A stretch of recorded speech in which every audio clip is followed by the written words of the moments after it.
Bien, à présent que le décor est planté, entrons en douceur dans le vif du sujet, en commençant par l'instant kelsénien. Instant kelsénien qui va être ce soir assuré par Anne Simon. Merci Marc. Alors, l'état de droit n'est pas mis en quarantaine. Cette déclaration de la garde des Sceaux qui a été publiée le 1er avril dans le cadre d'une tribune du Monde se voulait rassurante. Elle ajoutait d'ailleurs assez péremptoire l'état de droit passe par le respect des droits fondamentaux sous le contrôle du juge. Rien de cela n'est atteint, n'est remis en cause, ni en théorie, ni en pratique. Quelques jours plus tôt, pourtant, l'état d'urgence avait été déclaré pour une durée de 2 mois et une salve d'ordonnances en date du 25 mars avait déjà donné le ton, entérinant, et c'est un euphémisme, des limitations importantes à un certain nombre de droits fondamentaux. Donc, atteinte au procès équitable, hein, notamment par la prolongation des détentions provisoires sans débat contradictoire dont tu as parlé tout à l'heure.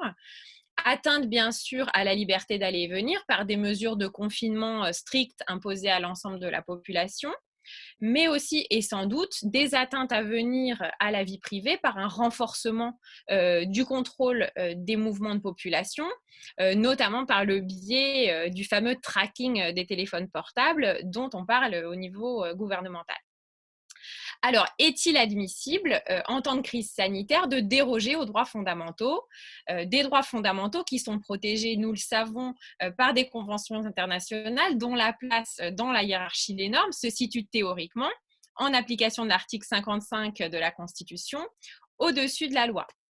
Peut-on décider, par exemple, de ne plus respecter la Convention européenne des droits de l'homme en raison de la crise? Alors, oui et non.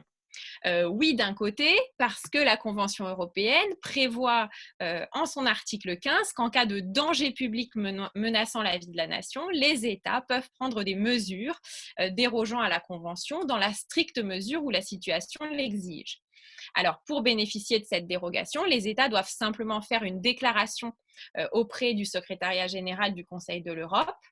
Et dans le cadre de la crise actuelle, on a à peu près une dizaine d'États qui ont déjà activé cet article 15 pour bénéficier de la dérogation. Non, d'un autre côté, parce que la France ne fait pas partie de ces États et elle n'a rien déclaré du tout. Donc cette absence de déclaration est étonnante au vu de l'importance des restrictions de liberté qui sont imposées aux Français depuis la fin du mois de mars. Alors, à quoi joue la France? Comment expliquer ce silence? On pourrait proposer 3 explications, mais vous en aurez sans doute d'autres et de bien meilleures. Alors, c'est un retard lié à la désorganisation des services et la déclaration va finir par arriver. 2, c'est une manière de faire l'autruche. Hein. Si on ne dit rien, les mesures prises ne seront peut-être pas cibles du contrôle européen, avec l'idée sans doute un peu naïve qu'on reste en dessous des radars. 3, et c'est la version la plus inquiétante, il n'y a rien à déclarer car, comme le dit la garde des Sceaux, l'état de droit n'a pas souffert, rien n'est atteint, rien n'est remis en cause, les voies de recours sont préservées, les droits de la défense garantis, le contradictoire est respecté, je la cite toujours, hein. La plupart des droits ne seraient même pas effleurés, donc tout va bien. Je vous laisse y réfléchir et nous aider à résoudre cette énigme.